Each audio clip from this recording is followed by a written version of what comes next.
సరే వాళ్ళకి minimum security ఏదైతే నువ్వు 60% 70% అని అగ్రిమెంట్ రాసుకుంటారు, ఆ అమౌంట్ ఇచ్చేయాల్సింది నువ్వు.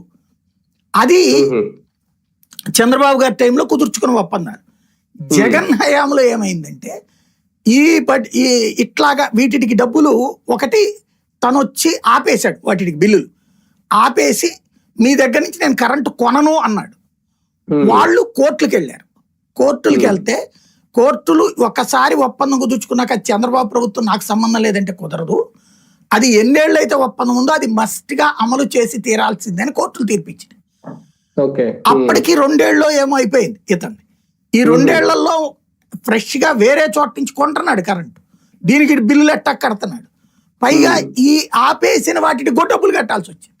అంటే 100 రూపాయల కరెంటుకి 150 రూపాయల డబ్బులు కట్టాం మనం. ఇది మరింత క్రైసిస్ అయింది ఎలక్ట్రిసిటీ డిపార్ట్మెంట్ కి.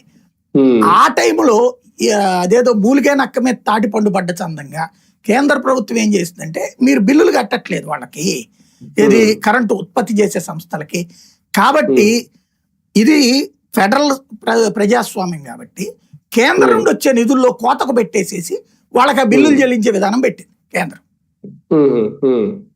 పెట్టేసేసి దానికి ఒక సర్టన్ టైం ఇచ్చింది, 1 year 2 year ఇచ్చేసేసి మొత్తం బిల్లులు మీరు క్లియర్ చేసేయాలి.